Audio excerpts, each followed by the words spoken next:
भर्जनं भवबीजानाम् अर्जनं सुखसम्पदां तर्जनं यमदूतानां राम रामेति गर्जनम्। हरे कृष्णा। आप सभी पर कान्हा जी की कृपा सदा बनी रहे। इससे पहले का अध्याय सुनने के लिए आप सभी का बहुत बहुत धन्यवाद। उम्मीद है आप हमारे चैनल पर अपलोड होने वाली बाकी वीडियोस को भी देख रहे होंगे। आज सुनिए वैशाख मास महात्म्य में आगे की कथा। श्री सूत जी महाराज शौनक आदि ऋषियों को ये महात्म्य सुनाकर अन्यत्र चले गए।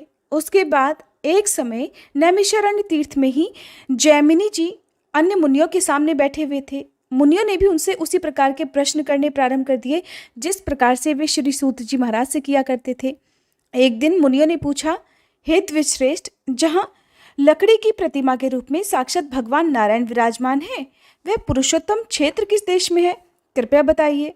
तब जैमिनी जी ने उत्तर दिया कि मुनियों, उत्कल अर्थात उड़ीसा नाम से प्रसिद्ध एक परम पावन क्षेत्र है, जहाँ अनेकों तीर्थ और बहुत से पवित्र देव मंदिर है। वह प्रदेश दक्षिण समुद्र के तट पर बसा हुआ है। उसमें रहने वाले पुरुष सदाचार के आदर्श हैं। वहाँ के ब्राह्मण उत्तम आचार और स्वाध्याय से संपन्न होकर सदा ही यज्ञ कर्म में और धर्म में तत्पर रहते हैं। सृष्टि के आदि में यज्ञ और वेदाध्ययन की प्रवृत्ति वहीं से होती है, इसलिए वहाँ के निवासी ब्राह्मण वेद शास्त्रों के प्रवर्तक हैं। उस प्रदेश को 18 विद्याओं की निधि बताया गया है। वहाँ भगवान नारायण की आज्ञा से घर घर में लक्ष्मी जी वास करती हैं। उस प्रदेश के मनुष्य लज्जाशील, विनयी, चिंता तथा रोग से रहित, पिता माता के सेवक, सत्यवादी और विष्णु भक्त होते हैं। वहाँ कोई भी ऐसा पुरुष नहीं होगा जो भगवान विष्णु का भक्त और आस्तिक ना हो। उस जगह के सभी लोग परोपकारी होते हैं। लोभी, दुष्ट और शठ मनुष्यों का तो वहाँ सर्वथा अभाव है। उस प्रदेश के लोग दीर्घायु रहते हैं। स्त्रियां पतिव्रता, सुशीला, धर्मपरायणा, लज्जा और सदाचार से विभूषित, रूपवती, सभी प्रकार के आभूषणों से अलंकृत तथा कुल, शील और वय के अनुसार आचार विचार का पालन करने वाली होती हैं। वहाँ के क्षत्रिय भी अपने अपने कर्तव्यों का पालन करते हैं। वे सब के सब प्रजा की रक्षा के व्रत में तत्पर रहते हैं। दान देने में उदार और सब शास्त्रों के ज्ञान में निपुण होते हैं। उत्कल के वैश्य भी कृषि, वाणिज्य और गोरक्षा की वृत्ति में स्थित होते हैं। वे अपनी भक्ति और धन से देवता, गुरु और ब्राह्मणों को तृप्त करते हैं। वहाँ एक के घर पर पधारे हुए याचक को फिर दूसरे के घर जाने की आवश्यकता ही नहीं रह जाती। उस क्षेत्र के शूद्र संगीत, काव्य, कला और शिल्प में कुशल और प्रिय वचन बोलने वाले होते हैं। धार्मिक और स्नान, दान आदि कर्मों में तत्पर रहते हैं। वे अपने मन, वाणी, क्रिया तथा धन के द्वारा ब्राह्मणों की सेवा में लगे रहते हैं। मेघ वहाँ पर असमय वर्षा नहीं करते, ऋतुएं विपरीत भाव नहीं धारण करती और मेघ असमय वर्षा ना करके वहाँ पर कभी खेती को हानि नहीं पहुँचाते। हवा का भी कष्ट वहाँ नहीं होता और प्रजा को कभी भूख की पीड़ा भी वहाँ सहन नहीं करनी पड़ती। अकाल और महामारी का प्रकोप नहीं होता, राज्य का नाश नहीं होता। पृथ्वी पर होने वाली कोई भी वस्तु वहाँ अलभ्य नहीं है, अर्थात सभी वस्तुएं वहाँ सुलभ हो जाती हैं। यही वह सब प्रदेशों में श्रेष्ठ उत्कल है। दक्षिण समुद्र में मिलने वाली ऋषिकुल्या नदी तक पहुंचकर स्वर्ण रेखा और महानदी के बीच में जो प्रदेश प्रतिष्ठित है वही उत्कल अर्थात उड़ीसा है। इस पवित्र प्रांत में बहुत से उत्तम क्षेत्र हैं। सतयुग में इंद्रद्युम्न नाम से प्रसिद्ध एक श्रेष्ठ राजा हुए हैं। उनका जन्म सूर्य वंश में हुआ था। वे ब्रह्मा जी से 5वीं पीढ़ी नीचे थे। राजा इंद्रद्युम्न सत्यवादी, सदाचारी, शुद्ध तथा सात्विक पुरुषों में अग्रगण्य थे। प्रजा को अपनी संतान समझकर सदा ही न्यायपूर्वक उसका पालन किया करते थे। उनमें भगवान विष्णु की भक्ति थी। सत्य भाषण का गुण था। उन्होंने क्रोध और इंद्रियों पर भी विजय प्राप्त कर ली थी। वे श्रेष्ठ राजसूय यज्ञ तथा सहस्त्रों अश्वमेध यज्ञ का अनुष्ठान कर चुके थे। संसार बंधन से मुक्त होने की इच्छा रखकर सदा धर्माचरण में ही लगे रहते थे। इस प्रकार वे सर्वगुण संपन्न राजा इंद्रद्युम्न समूची पृथ्वी का पालन करते हुए मालव देश में विख्यात और समस्त रत्नों से संपन्न द्वितीय अमरावती के समान सुशोभित अवंती नाम वाली नगरी में निवास करते थे। वहां रहते हुए राजा ने भगवान विष्णु में मन, वाणी और क्रिया द्वारा परम अद्भुत और उत्तम भक्ति बढ़ाई। एक दिन भगवान लक्ष्मीपति की पूजा के समय देव पूजा गृह में बैठे हुए राजा ने अपने पुरोहित से आदरपूर्वक कहा, पुरोहित जी, आप उस उत्तम क्षेत्र का पता लगाइए जहां हम इसी नेत्र से साक्षात भगवान जगन्नाथ का दर्शन कर लें। वैष्णव राजा के ऐसा कहने पर पुरोहित जी ने तीर्थयात्रियों के एक झुंड को देखकर उनसे प्रेम पूर्वक कहा, तीर्थों के दर्शन करने वाले तथा तीर्थों का ज्ञान रखने वाले धर्मात्मा पुरुषों, हमारे महाराज जो आज्ञा देते हैं उसे आप लोगों ने सुना है क्या? आप में से किसी को उत्तम तीर्थ का पता है क्या? उनका अभिप्राय समझकर उन यात्रियों में से एक व्यक्ति जो बहुत सारे तीर्थों में घूम चुका था और बहुत अच्छा वक्ता भी था, राजा के पास आकर हाथ जोड़कर कहने लगा, राजन, मैंने बचपन से ही अनेक तीर्थों में भ्रमण किया है। भारतवर्ष में ओढ़ नाम से प्रसिद्ध एक प्रदेश है।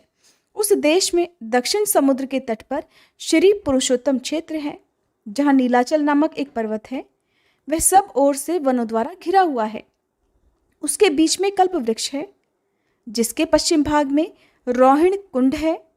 वह भगवान की करुणारूप जल से भरा हुआ है, जो स्पर्श करने मात्र से ही मोक्ष देने वाला है। उसके पूर्वी तट पर रुद्र नीलमणि की बनी हुई भगवान वासुदेव की प्रतिमा है, जो साक्षात मोक्ष प्रदान करने वाली है। उस कुंड में स्नान करके जो भगवान पुरुषोत्तम का दर्शन करता है वह मुक्त हो जाता है। वहाँ शबर दीपक नामक एक श्रेष्ठ आश्रम है, जो भगवत विग्रह से पश्चिम दिशा में स्थित है। उस आश्रम से एक पगडंडी का रास्ता है, जिससे भगवान विष्णु के स्थान तक जाया जा सकता है।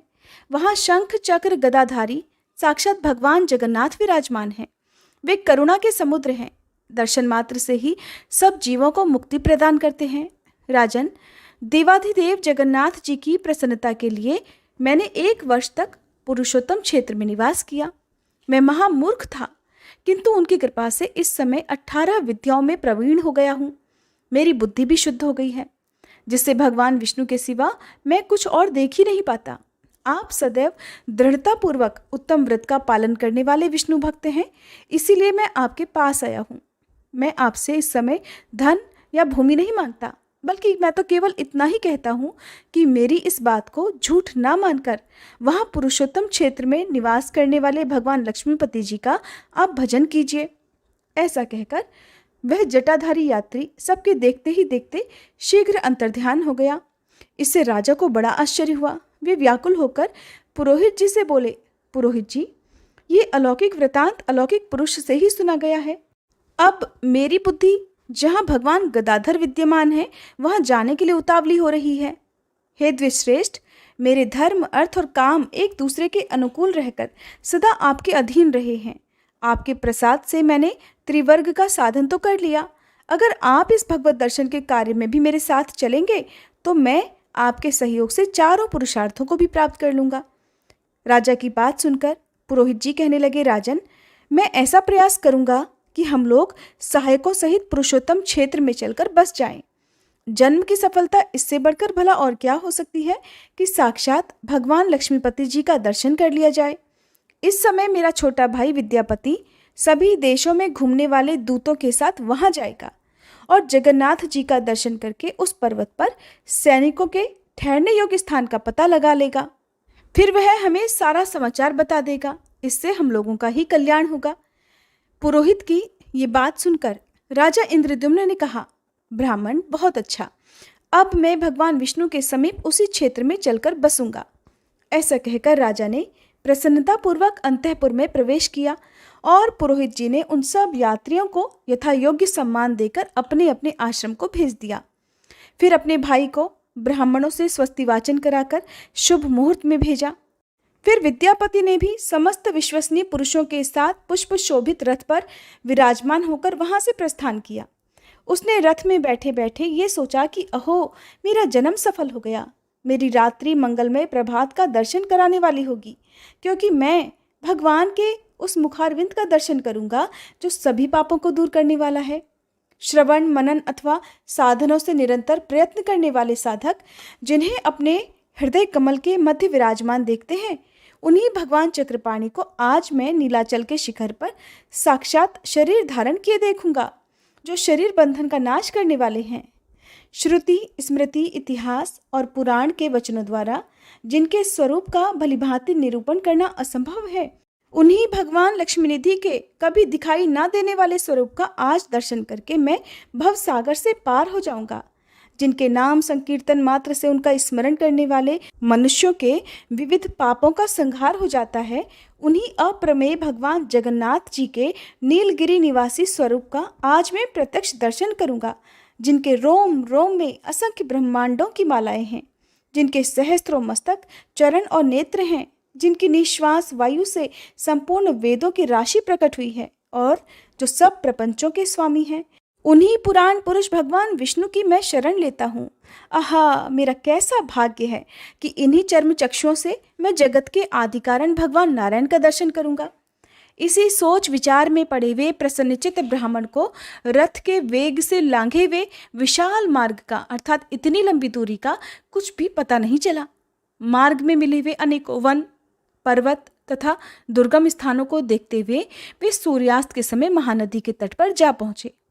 उन्होंने रथ से उतरकर विधि पूर्वक नित्य कर्म किया और सायं संध्या करके भगवान मधुसूदन का ध्यान किया। इसके बाद रथ पर बैठे बैठे ही उन्होंने रात बिताई। प्रातःकाल होने पर शीघ्र ही महानदी को पार किया। फिर प्रातःकालिक कर्म समाप्त करके रथ पर आरूढ़ होकर गोविंद का चिंतन करते हुए ही आगे को प्रस्थान किया। भगवान के निकट जाने वाले मार्ग को देखते हुए वे एकाम्र वन में जा पहुंचे। उसके बाद कल्पवट से विभूषित गगनचुंबी नीलाचल का शिखर देखा, जो दर्शकों के पापों का भी नाश करने वाला है। साक्षात शरीरधारी भगवान विष्णु के उस अद्भुत निवास स्थान को खोजते हुए विद्यापति नीलाचल की तराई में जा पहुंचे। अब वे भगवान के दर्शन करने के लिए अत्यंत उत्कंठित हो गए, किंतु आगे बढ़ने का मार्ग ही नहीं मिला। तब भूमि पर कुशा बिछाकर वे मौन भाव से लेट गए और भगवत दर्शन की सिद्धि के लिए भगवान के ही शरणागत हो गए। तब पर्वत से पश्चिम भगवत भक्त के विषय में बातचीत करने वाले लोगों की अलौकिक वाणी सुनाई देने लगी, जिससे प्रसन्न होकर वे उसी शब्द का अनुसरण करते हुए अर्थात जिधर से वे आवाजें आ रही थी उसी तरफ बढ़ने लगे। कुछ ही दूर पर विख्यात शबर दीपक नामक आश्रम मिला। वहां उन्होंने वैष्णव भक्तों का दर्शन किया और उन्हें प्रणाम करके वे हाथ जोड़कर खड़े हो गए। तब विश्वावसु नामक शबर भगवान विष्णु का पूजन समाप्त करके पूजा के प्रसाद से सुशोभित होकर पर्वत के बीच से वहां आया। उसे देखकर ब्राह्मण को बड़ी प्रसन्नता हुई और वे सोचने लगे कि श्रेष्ठ वैष्णव हैं, इनसे मुझे भगवान विष्णु के संबंध में दुर्लभ समाचार जरूर प्राप्त होगा। इसी विचार में पड़े हुए ब्राह्मण से शबर ने कहा कि हे ब्राह्मण, आप कहाँ से इस वन में पधारे हैं? इस वन का रास्ता तो बड़ा ही दुस्तर है और आप तो भूख प्यास से बहुत थक भी गए होंगे। आप यहाँ सुखपूर्वक बैठिए और लंबे समय तक विश्राम कीजिए। ऐसा कहते हुए विश्वावसु ने ब्राह्मण के लिए पाद्य आसन और अर्घ्य प्रदान किया और फिर विनय युक्त वाणी में पूछा, हे विप्रवर, आप फलाहार करेंगे या तैयार की हुई रसोई? जैसी आपकी रुचि हो वैसा ही भोजन मैं आपके सामने प्रस्तुत कर लूंगा। भगवान, आज मेरा अहोभाग्य है, मेरा ये जीवन सफल हो गया, क्योंकि आप साक्षात दूसरे भगवान विष्णु की तरह मेरे घर पर पधारे हैं। इस प्रकार पूछने पर श्रेष्ठ ब्राह्मण विद्यापति ने कहा, हे वैष्णव श्रेष्ठ, फल या फिर तैयार की हुई रसोई से मेरा कोई उद्देश्य नहीं है। मैं बहुत दूर से जिस उद्देश्य को लेकर यहाँ आया हूँ, आप बस उसे सफल कर दीजिए। मैं अवंतीपुरी के निवासी महाराज इंद्रद्युम्न का पुरोहित हूँ और भगवान विष्णु के दर्शन की इच्छा से यहाँ आया हूँ। राजा ने मुझे यहाँ निवास करने वाले नील माधव श्री हरि का दर्शन करने के लिए भेजा है।